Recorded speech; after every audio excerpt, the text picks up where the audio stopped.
We did it. We did it. I just requested to join. All right. All right. Cool. Nice.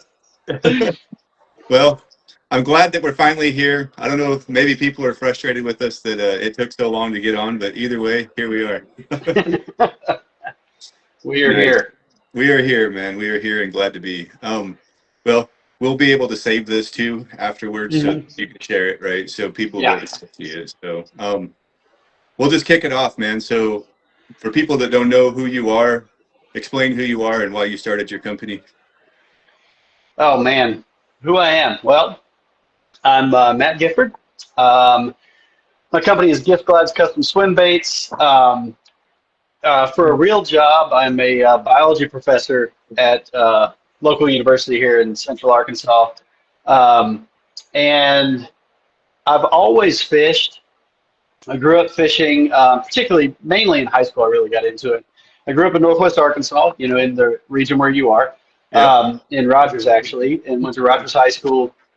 All of that. Played baseball, and my brother and I, we spent our summers and every day after baseball practice, every time we could, up in northern Arkansas and southern Missouri chasing smallmouth. That's just what we Okay. did in the streams up there. Yeah. And then I went away to college, went to grad school, and kind of got away from fishing for a long time. And then once I, um, here at the university, once I got tenure, I, had been working for so long, doing research and everything, kind of, working on getting tenure and all that kind of stuff, and not really taking much time for myself.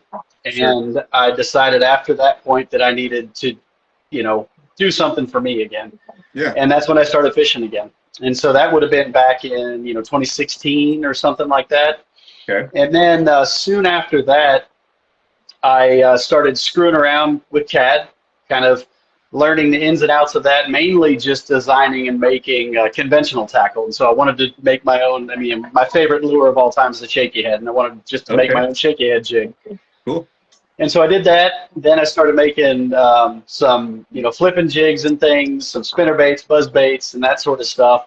Sure. And then I just, started seeing a whole lot more out there on these big swim baits, and really it was more of a challenge. I was like, I bet I could make one of those.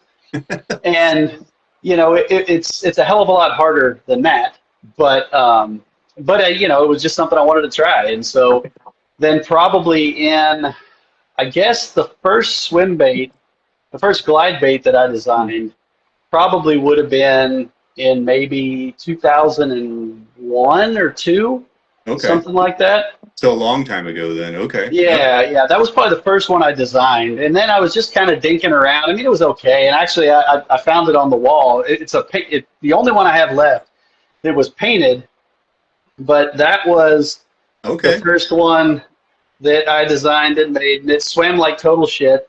But Probably I still got was, bit though, right? Like, but I was pretty proud of it at the time.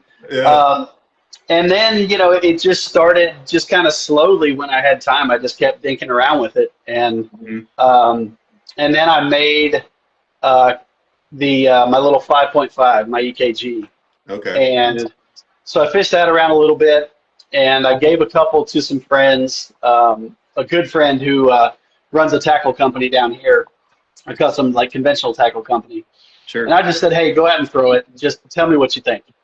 And so he went out, he threw it around a little bit, and he came back and he said, this thing is really good. He said, I really, really like it. Nice. And I was like, oh, okay, cool. So, maybe I can do this a little bit. Sure. And then it just sort of blossomed from there. And then I guess going into 2025, going into last year, so the end of 24, I went to the East Tennessee Fishing Show with this friend of mine to basically work in his booth and just help him out, because I was just curious what that expo was all about. Mm-hmm. And soon after that, we were talking about my glide baits and that little bait in particular, and he's like, so you going to do this for real or what? And that was really the impetus for it. And so then I was like, well, yeah, I mean, if I really enjoy it, I mean, the design part of the whole process is probably my favorite part, Okay. for better or worse. It distracts me a lot because I'm always, messing around with all kinds of different baits. Right. Um, but it also, keeps me interested in the whole process. And so I really enjoy designing. And after that, that I decided to make it real and see what would happen. And we've gained a little bit of traction. It was really what really helped out last year, particularly with the EKG, was I got in touch with Alex Beach up in Iowa, Okay. and sent him a couple of baits, because I had seen some pictures he had posted, some fish he'd been catching, and so I just, out of the blue, just reached out to him and sent him a bait, and then all of a sudden he just started absolutely stroking smallmouth on it. And so, that played a huge role in at least increasing the visibility of the brand, and then from there, it's just been, I think, just slowly trying to improve existing baits and also, coming up with some new designs and things like that, just to kind of keep things rolling. I tell you, man, it's a competitive deal out there, the swim bait thing. There is, God, I mean, it seems like, because I follow all of them, as you know, and I love to throw glides, and so I'm always looking, and I mean, it seems like, and every week I find another company that's a glide bait builder, and so I think there's a lot of fad to it right now, and I think that's awesome, and it really shines a light on it. I think that it's going to be baits, like your EKG, that really stand the test of time, though, because that bait really does. I mean, it swims good. Like I've shown in the videos, you can chop this bait, you can wide glide it, you can slow roll it, and for the fact that being that you're custom, you can pivot a lot faster than some of the larger bait companies can too, right? I mean, yeah, I guess in a sense, in terms of, I mean, you're right. There are lots and lots of swim bait builders. I think with as technology has become more and more involved in the process, where in the past it has been, if you're making a new bait and designing a new bait, you're carving a wood master. And if you mess up, or if that one doesn't work, well, you've got to carve a whole new one, right? If you need to make a change. Where now with the advent of CAD and computer-assisted design, it really moves that process along, the prototyping process and the design process. It just really accelerates it. And I think, that there's definitely, several builders out there that have been around a really long time that still do the wood thing, and I respect the hell out of those guys for doing that. Sure. My approach is just different. I prefer to use the computer. I prefer to use CAD. It's what I started doing, and then that's just kind of the way that I've continued. But yeah, so because of that, the entry point has lowered. Correct. Right? It's easier to get into it. That still doesn't take away the importance of the development of the bait and weighting the bait and just basically everything that goes along with after you get a mold, right? That's where the rubber really meets the road. So what do you think the hardest part is when you're, like you said, you get the mold, you've got the bait. What's the hardest part to get right in all that? Is it the joint? Is it the sink rate? Is it to get the bait to suspend? Like, what is that? Well, all of it? well, no, not necessarily. I mean, the shape of the bait matters. And the shape of the bait is going to dictate, where the ballast weight locations need to be. Yeah, I see Zach Mosca's in here. He's another builder. He says all of it. All of it. Yeah, but yeah, I mean, in a sense, all of it. But I think, in terms of if I had to identify the hardest part, and if we're just talking about glide baits, sure. The hardest part is, I think, dialing in the combination of your microballoon ratios and weight placement and weight amount, therefore, right? And a lot of that weight placement and weight amount is going to be dependent upon the shape of the bait. Sure. not, each bait you design, if it has, if it's got a little bit more meat towards the head, or if it's a little more meat in the middle, or whatever it might be, in terms of width is what I'm Sure. talking about. Yep. That's going to dictate where you need to put the weight. Thickness of the bait, right? Right, right. And on that particular bait, if you compare that one in that vertical profile, looking how thin it is and its shape, that one is shaped very differently than the, well, hell, I got them both right here. That one's shaped very differently than the 5.5. Okay, yeah, it is. All right. Right? And Yeah. so weight placement in both of these baits are totally different. Yep. And also, making a small glide is a huge pain in the ass. Well, you had told me earlier, and we were talking, the 7.5, the EKG 7.5 is your favorite bait to build. And so I guess, let me ask you this, is it your favorite bait to fish as well, or is the 5.5 still your favorite? I don't know. I like, lately the 7.5 has been my favorite. Yeah, in terms of the glide baits, yeah, the 7.5 has been my favorite. I agree. I think that this like 7 to 9 inch is definitely the sweet spot in glides, in my opinion.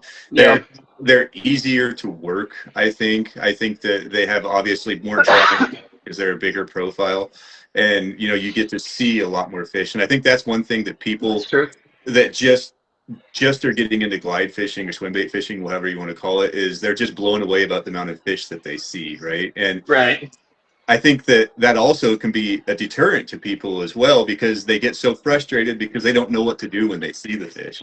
Right. Yeah, I think, so fishing the 7.5 and fishing the 5.5, I fished them pretty differently. The 7.5, I fished that one almost exclusively with reel bumps. Everything is reel input. Whereas the 5.5, I fished that one primarily with rod input. And I think that probably goes, I haven't fished that many other builders' smaller glides. Sure. But just physics tells you, right? As you reel bump a 5.5, it's not going to generate nearly as much momentum to shoot out to one side or out to the other side, right? It may just kind of dart back and forth a little bit like that. And so most small, 5-inch glides, and now, there's several out there that are like 4.5 inches and things like that. Even some folks making like BFS, little swim baits and stuff. But those, in my opinion, those are more effectively fished using rod inputs. Yeah. And so, if Mike Buca's got a lot of videos out there, of him and the way he works his trick shads. And crazy fast, right? Crazy fast, and he imparts a ton of rod input. Yes, he does. On the way he fishes everything. And so, at the end of the day, it's a fishing lure, right? And every angler that fishes it may do it slightly differently, and if they figure out something that works for them, so what? If you're catching fish on the bait, it doesn't matter if you're using rod input or if you're using reel inputs or whatever it is. Your fish in your area may prefer one thing where fish in my area don't. Absolutely. Well, and it's like Zach said, like every bait has its place. And talking about the different size of bait too. And so for me personally, when I go out, I'll have usually one bait that's tied on. It's like a 5-inch bait, and then from there I'll go up, because it really does depend. Plus with a gill bait now as well, that the fish, depending on the day, they're looking for something different, right? And seasonally, and maybe even depending in the part of the lake or the cove or point you're fishing, those bass could be eating giant gizzard shad, or they eating tiny threadfin, or maybe not even eating a swim bait at all. Like I told you the other day, I couldn't get a fish to bite a swim bait regardless of what it was. So well, and time of year, and there's so many factors, just like with anything in fishing. There's certain times of year, unless you're, and I haven't done this as much just because I don't have live sonar on my boat yet, and things like that, where I'm not gonna go find a brush pile with side scan and drop a buoy or something and then go try to sink a glide down to it. I'm Yeah. not going to do that. So is that because you don't have it, or is it because you don't want to do it? Oh, no, it's just 'cause I don't have it. I mean, it's Okay. coming. So It's on its way. No, I was going to say, are you one of those that's against no, it? no, Okay, no, you're not Randy Blockett that hates Ford. no. Well, I think there's certainly a debate to be had Sure. at the highest levels of bass fishing, right? Right. But for the weekend angler or for me or whoever, Myself, what I'm going to use it a lot for is testing baits. Sure. So I know, like, if I want to make a deep crank down, right? Mhm. How deep is this thing diving? Correct. I mean, that's the only way to know, unless you have a swimming pool and you know the depth, right?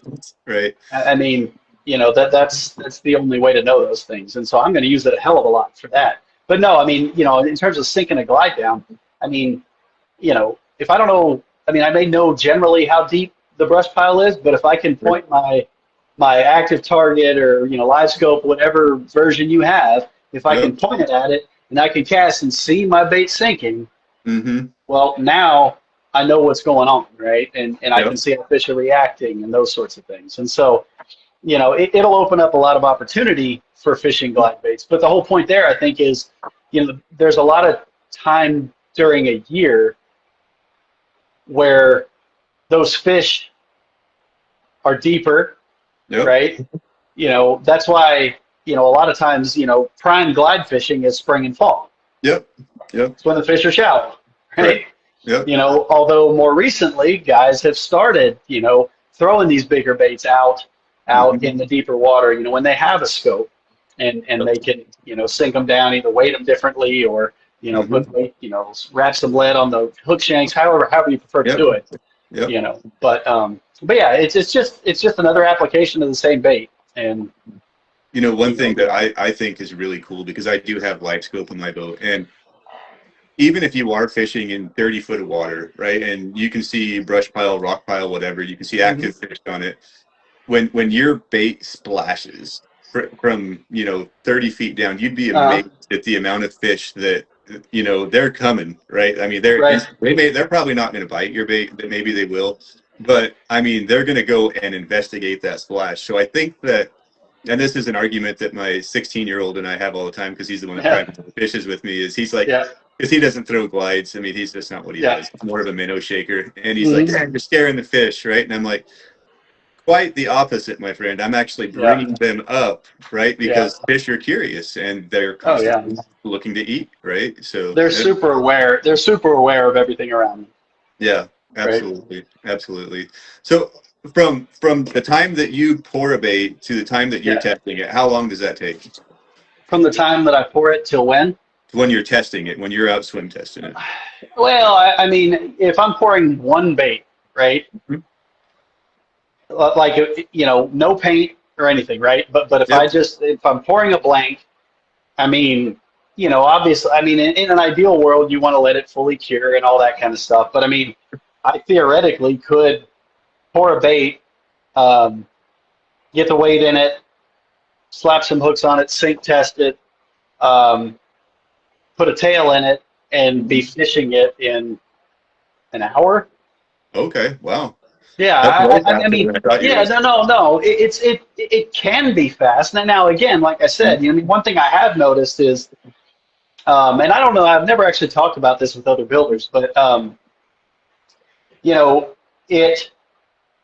it's definitely good to wait and let the resin fully cure. Wait at least 24 hours, probably 48 hours, really. Until you go out and test it and everything else. And so generally, because you're pouring a batch of baits, that's what it ends up being, right? Sure. But I mean, if I just wanted to, build a glide and go out to the neighborhood retention pond and throw it around, I could do that in an hour. Okay, wow. I didn't know that. That's crazy. Yeah. That's cool. Yeah, so, I'm not recommending that people do that necessarily. Right. But just to answer the question, how long could you do it? Yeah. So I was really impressed with, being that I had asked for a custom paint color, like this pink mist color here, the one I made. Your painting skills is actually really, really good. So Is that something that being a small builder that you're interested in? Can people reach out to you and say, "Hey, Matt, I really want a 7.5. Will you paint it like this for me?" Is that something that you're open to doing? Hey, thanks, Bill. Zach.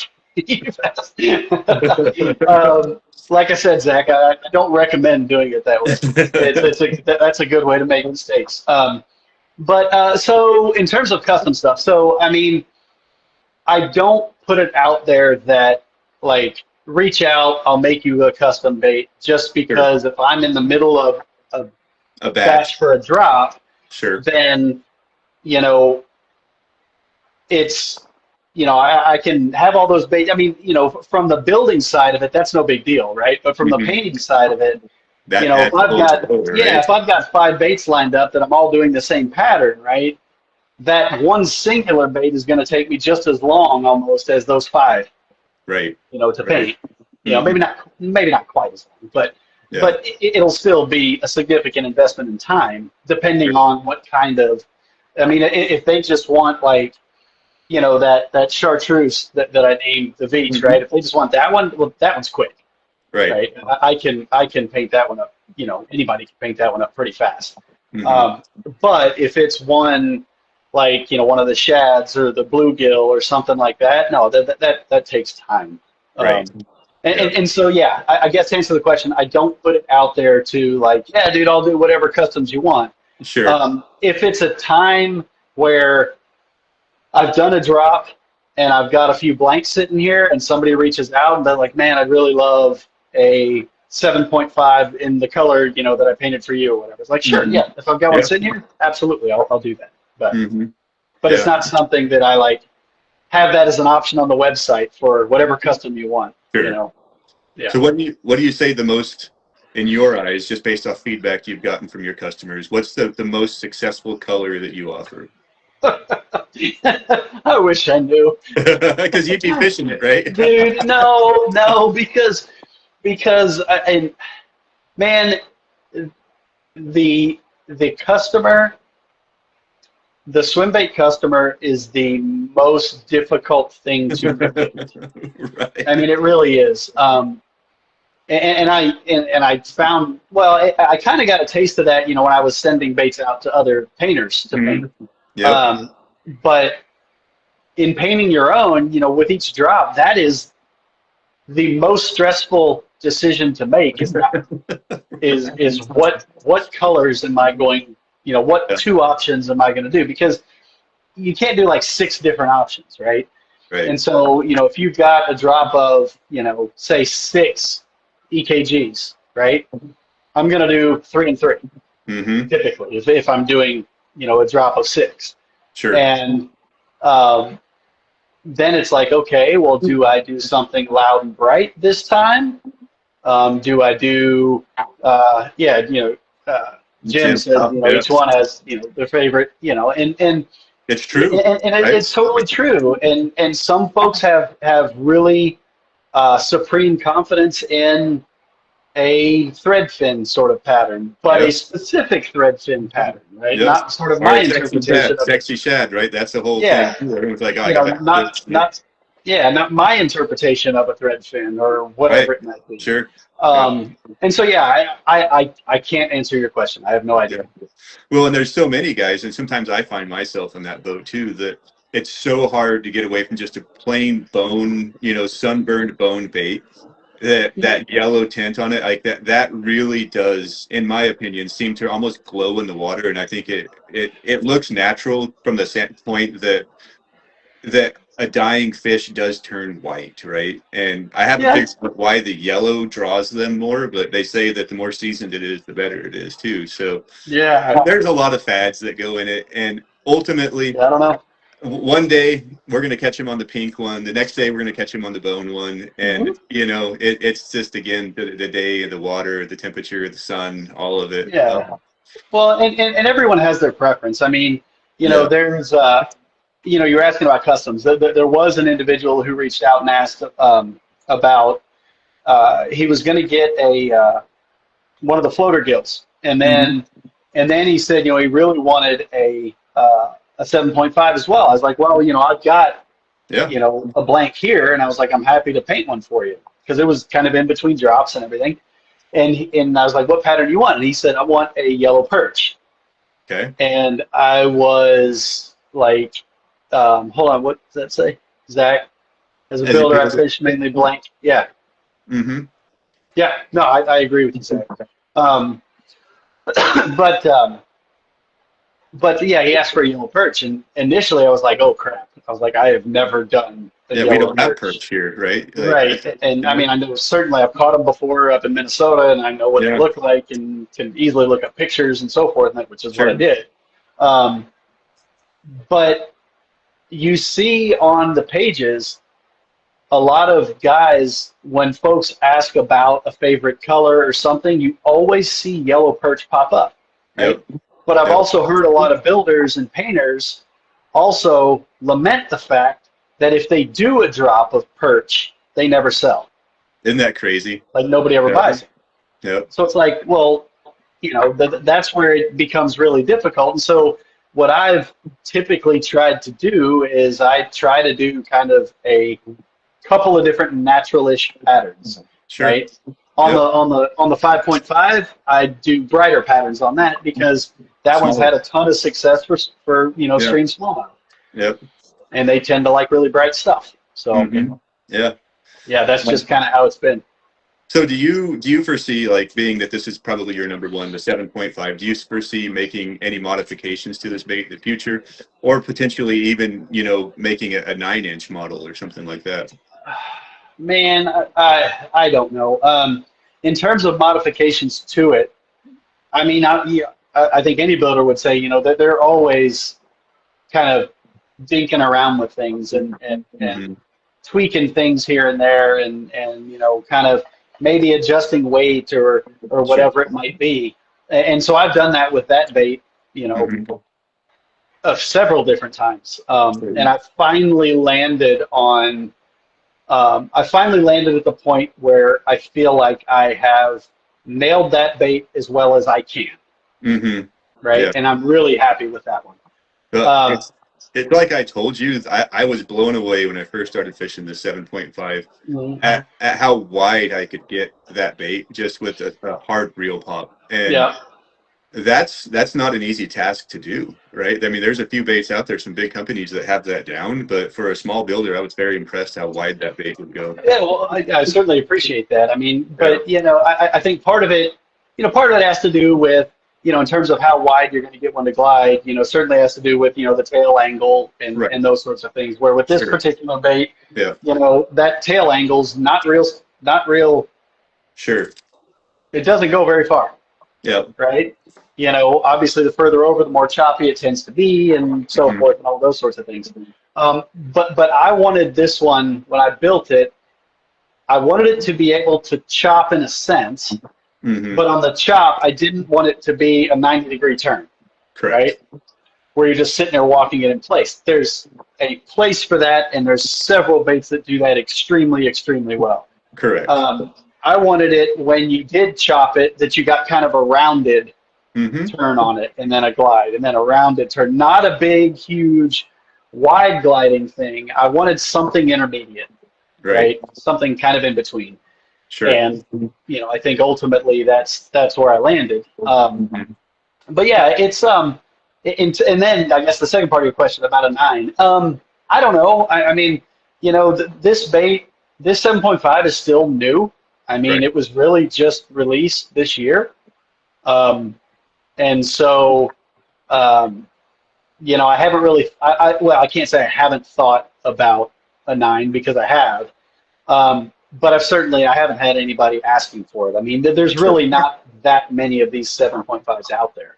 Right. And so in time, would I consider doing a 9? Yeah, I would consider doing a 9, right? If there's a demand for it. I personally don't fish that many glides bigger than an 8. Sure. So, Yeah. Yeah. And it's like Jim Fallon said there too, just, the way a bait swims to mimic the most natural swim that you can of a shad is so important because, to your point, a chopping motion definitely has its place in certain conditions. But for me, I've caught so many more fish with just a nice swim motion on it, and it seems like they commit to that more, in my opinion. Yeah. Yeah. But again, everyone fishes them differently, right? Well, they do, and every glide bait is different, right? And every glide bait, there's things that certain glide baits, there's certain ways that glide baits certain baits like to be fished. Absolutely. Yep. And there's ways that they don't perform well. Yep. Right? Yep. And so every bait is different, and there's very few out there that do everything. Right. Right. And that's the beauty of it, right? I mean, because if you want a bait that does a certain thing, well, then buy that bait. Right. Right. Sure. If you want a bait that does something else, well, maybe the 7.5 EKG fits that bill for you. So what argument do you have from or maybe it's not argument, it's more of just rebuttal when there's a new person getting into the swim bait game and they're like, man, I really want to get some resin glides, get away from the ABS stuff. Nothing wrong with the ABS stuff, but I want to upgrade. But they're so expensive. Like, so how do you? I know how to answer it, but how do you answer it? What's your thought process on that? Oh, so for folks that talk about the cost of a custom bait and that sort of thing. Well, I mean, I guess what I have done in the past is I've asked a few different questions. One is, how much did you pay for your reel? How much did you pay for your rod? Sure. For other people, it's like, well, what are your hobbies? Right? And some of them may say, well, I like to play golf. It's like, well, how much was your putter? Right.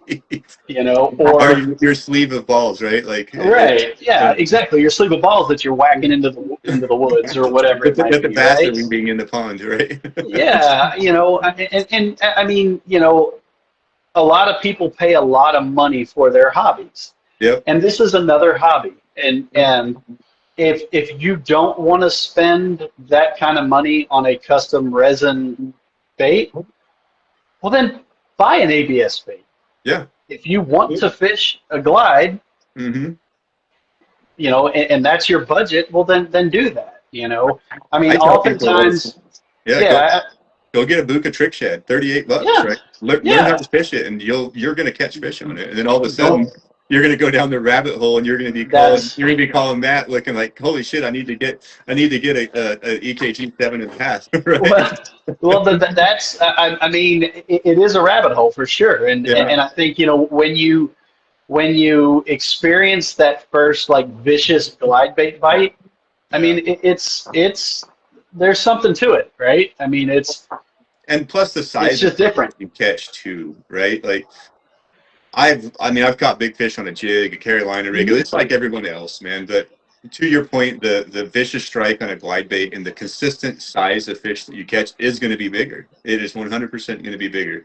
Right. And to me, like I tell people all the time, I've caught a million little fish in my life. Not interested in doing that anymore. I want to catch big fish, and even if I catch one a day, or I might not even. There are many days I don't even catch any, but I'm going to continue throwing it. Right, because the next cast I might, Oh yeah. I mean, my last trip out, I think I threw swim baits. I think for 5 to 6 out of the 7 hours that we were fishing. I mean, granted, the only thing I caught fish on was the shaky head. Sure. but I mean, I kept trying. Yeah. Yeah, and Jim, what did you say? Most of the complaints about price are the people. Yeah, I agree. Yeah, I mean, and it's one of those things though that once you do tie on that first big bait and you start using it, at first it feels so foreign because it feels big, and then all of a sudden you tie on a 5-inch glide. Right. Like, oh, this is tiny. Oh yeah, for sure. Well, and I think like a little crankbait around or something. Yeah. And the other thing, that I've heard from folks, and I heard from a lot of folks last year when I was at the East Tennessee Fishing Show as a vendor. There are folks that come by and they look at your baits and make comments. A lot of positive comments, but then they're like, "Oh man, I'd be so afraid to lose that thing." I was like, "Well, then you don't need to buy a glide bait." Right. Because when you buy it, you have to treat it like your spinner bait. You have to treat it like every other lure in your box, regardless of what you paid for it. And you have to throw it in the places where fish are. Absolutely, you do. And they are in cover. They Yep. are in those places that can be snaggy, and you've got to be willing to throw that 130, or in some cases, if you purchase other baits secondhand or whatever, you may be paying $400 or $500, Yeah. for a bait if you're Absolutely. willing to do that. But if Yep. you're willing to pay that much, and you're going to pay that much to actually fish the bait, Mm-hmm. not just have it, then you got to be willing to put that $500 on the line every time you go out and fish. Great comment by Cole. Yeah. Buy the What do you bait. say? Buy the bait like you're ready to lose it. Absolutely. Absolutely. You have to have that mentality. And as a boat angler too, like It's easier as a builder, right? Because I'm like, I can just go make another one. just make another one. I mean, but as someone that mainly fishes on a boat, and I'm gonna, now that I say this, make this brash comment. Next time I go out, I'm gonna snap two off and get pissed and go.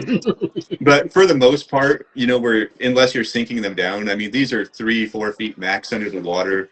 You can go up to it with your boat and go get your bait. 90% of the time. So you really don't lose as many as people think. Now a shore angler, on the other hand, they might, right? 100%. Yeah, and unless you are, unless you're fishing now, again, we're talking about glide baits, right? I mean, if you're fishing, a deep dive and crank down or something, well, you better have a good plug knocker or something on the boat, because you're going to, if you're fishing them in the right places around brush piles and things like that, you're going to get hung up.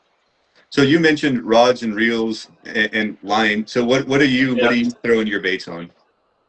I mean, it depends on the bait, obviously, but my favorite, okay, so for the 7.5, right now I throw that on a Leviathan Simple Faith medium heavy, so 1 to 4 ounce ratings.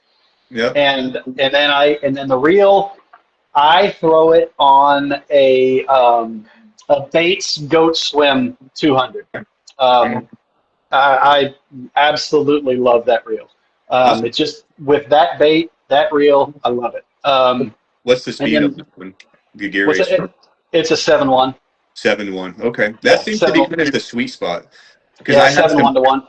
I have some 8.5s, and those are really fast. And for a big bait, I prefer to be able to move the line right with that much. But on some of my, even like this size of bait, I'm looking at it, a 6.5 or a 7-1 is about the max I want to get. Because if not, you're pulling in 40 inches of line every turn.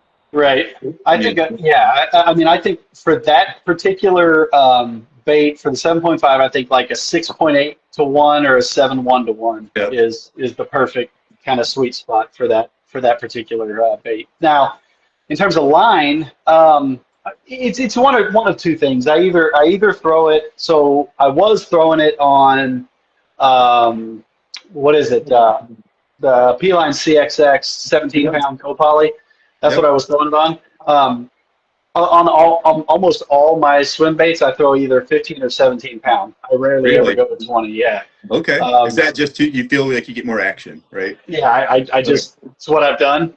And it's just what I like. And with the copoly, I have never.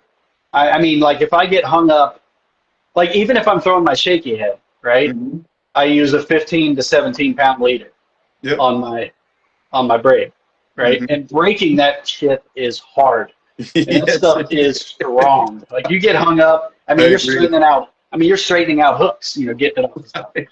And so so I'm, I mean, now if I were fishing Lake Fork all the time, or in places where there's double digits all over the place, and 8-pounders are common. Right. Well, I think I'd probably go to 20 or 25. But I mean, for most of the waters I fish and around here, I think that's plenty. But lately, the last couple trips, I've been throwing 40-pound braid to a 17-pound leader. Okay, so like Jim Fallon here, he's a huge proponent of braid. I think he throws I love braid. 65-pound trick fish, and I've been playing around with it too. And that stuff is really, really solid, but it's taken me some getting used to. On my other rods, I do have the 20-pound P-Line CXX. Yeah, I agree with you. It's probably my favorite. They make really good line. Yeah.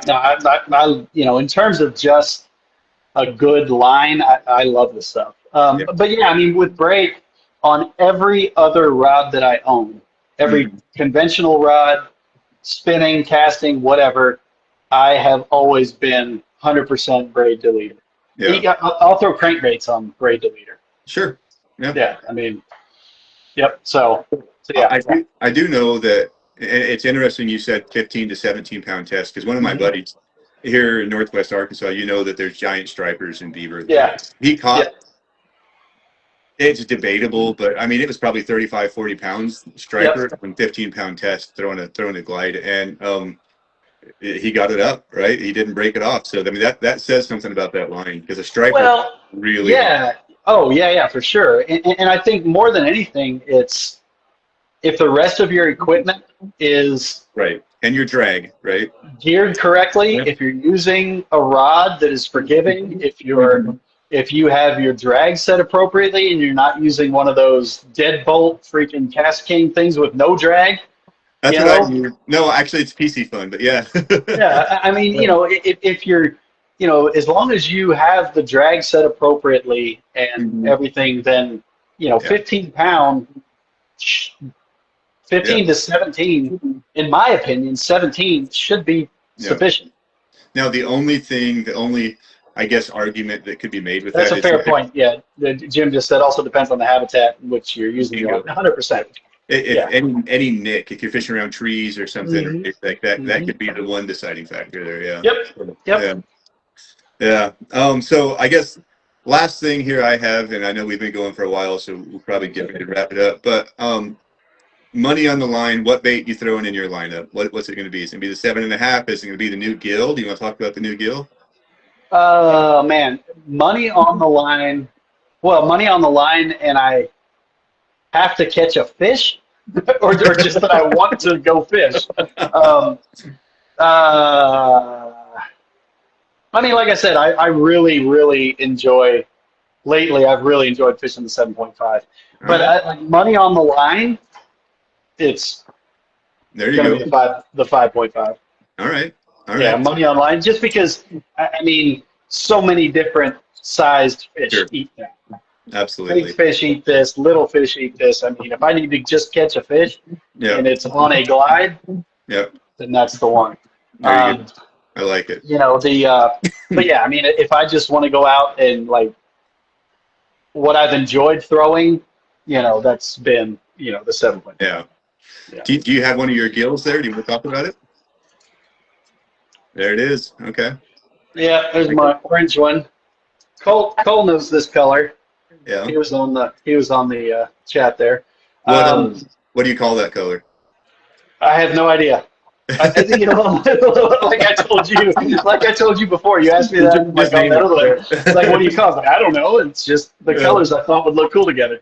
No, I actually, whenever I painted this one, what I had in mind was the old creamsicle ice cream cones. It looks like Not ice cream cones, but like the little Yeah. the little popsicles, and that's what. Yeah, okay. Cole calls them the goldfish gill. There you Yeah, go. great name. Yeah. Yeah, and I guess after I painted it, I was like, yeah, it looks a little more goldfishy than what I was going for. But yeah, no, this bait, this was actually, and I'm not going to spill the beans on what it was originally designed for because I'm still playing with that. But this was actually originally designed to be a different style of bait. Okay. And then, man, it would have been in April. I went down to Texas. Judd Hatch invited me down to the HTX, the Houston, Texas Swim Bait Association. Cool. They were having a little meetup and a little tournament down there, and he invited me down to bring some baits and hang out and just kind of get my baits in front of some more people down there in Texas. And this was down kind of right in between Houston and Austin. Sure. At Lake Fayette. And when we were down there, I happened to be rooming. My cabin was right next to Mike Evenhouse, who is the proprietor owner of Hill Country Swim Baits, Okay. and he's also the general manager for Leviathan Rods. Oh wow. Okay. And so Mike and I had talked you know, exchange messages, periodically, before this, but we got to really talk in there and get to know each other a little bit. And he had a friend down from Michigan, and we were out the night after the little meetup and everything, and we're sitting around drinking a few beers, just BSing right there by the lake, and and we were talking about different baits, and he told his buddy, he's like, "Hey, go grab that gill." And so he ran up and he grabbed this gill, and this is a big honking, bluegill bait. And it was a lipless wake. And he threw it out there, and he started just ripping it in, reeling it really fast, and things coming across the water. And I was like, wow, that's cool. And I sat there and I thought for a second, and I had one of these, because I made one of these into a floater just to try it, Play around with this tail design and everything else. And I was like, hang on a second. So I ran up to my room and brought it down and threw it out there and just burned it across the top. And he was like, I need one of those. And I was like, oh, okay, well, sold. I was like, well, this is a one of one because I don't have any others. I was like, okay, maybe I'm onto something, Sure. And so then I came back and made a few, sent some out to a few different folks to test and things, and then dropped them. And so far, I've done a couple of drops. They've been popular. I mean, immediately guys have caught fish on them. I think weight-wise, I don't know, but I know there's been a 4 on it, and then length-wise, I think at least where I've seen the length, sure, 21 or something like that. So that's probably another 4.5 pound fish, at least post-spawn, Mm-hmm. So yeah, I mean, it's cool bait, I'm working on a few modifications of it, and so we'll see, here soon. Hopefully, I'll have some of those testers out. If you followed my socials, you've seen some some videos more recently of things I'm messing around with. But yeah, so that's that. There's a few other baits, or well, one in particular, one other one that I've got some testers out with folks, and it's a very different. It's not a glide. It's not a topwater. It's a different style of bait, and so we'll. Some more to come on that one. All right. Yeah. Nice. We'll see what happens there. I would maybe it turns into something. Maybe it's a complete dud. Who knows? Well, see, as a builder, you're looking for that too, that honest feedback, right? Because you don't want to send someone a new bait and them just tell you what you want to hear. You want to know if it actually works, what they've. 100%. And I think that's where a lot of people that get baits are like, they feel so proud of it, they're just going to talk about it, right? Instead of actually giving true feedback to it. So, yeah. Right. Well, and I think that's the thing. I mean, and it's hard from a builder standpoint. And I think in a sense, I've kind of been trained for this my whole life because I'm a biologist and because I'm a scientist and I do research and I've applied for grants and I'm told no and I'm told this sucks and stuff all the time that you get pretty thick skin. But the honest feedback, sometimes it's hard, because you put a ton of time and effort into building something, that you may be really proud of. Only to find out that, oh, well, okay, it does this and this well, but here's the 6 other things that I didn't like about it, right? And that sucks. That sucks to hear. But you've got to approach it from the perspective of, I'm trying to produce a good quality, consistent bait, and that's the only way to make that happen, right? Is to take that feedback and act on it and try to make it better. Absolutely. I would think that floater gill at night with that tail, the way it flops on top, I would think that would be a really good night bait. I hope it is. Yeah. I've only fished it at one night for an hour or so, and that whole night sucked. So that's kind of the way with night fishing or fishing in general. Sometimes it's great, sometimes it's not. So yeah. Well, and I also think it also seems that there's certain parts of the country where certain styles of baits are really good. Yep. Right? For example, in New England, right? In New England, crawlers are a huge thing. Okay. Right? Here in Arkansas, how often do you hear of somebody throwing a crawler? Not often. Right? No. Not very often. right? Now, I Yeah. mean, most people here in Arkansas, I mean, it's, you know, traditional stuff, jigs, spinnerbaits, Yep. those kinds of, you know, chatterbaits, those kinds of things. But in terms of bigger baits, you know, we don't often hear about folks throwing a rat Yeah. or, you Yeah. know, any of those kinds of baits, right? But in New England and in other places in the country, those are really, Mm-hmm. really popular. What Jim say? Never see crawlers in They never Florida. see crawlers in Florida. Yeah. Yeah, you know, but in California, there's guys I know out in California that throw them a lot. In Arizona, they throw them a lot. In New England, they throw them like crazy. Huh. Interesting. Yeah. Yeah. That's fun. So I guess where do people find you? How can they buy your baits? And let's finish it like that. Yeah. So the website is giffglidescustomswimbaits.com. And Giff Glidez is GiffGlidez. And then, you know, the same name on Facebook, so Giff Glidez Custom Swim Baits. And then on Instagram, it's at Giff Glidez. Awesome. But Cool. those are the, you know, those are the two socials and the website. It gets hard to manage much more than that, doesn't it? Yeah. Well, I messed with the TikTok thing for a little bit, and it's just like, yeah. I'm on there I too. wasn't- I struggle with engagement on TikTok, Yeah. honestly, but Instagram, Facebook is great. So Yeah. I wasn't a fan of the TikTok thing.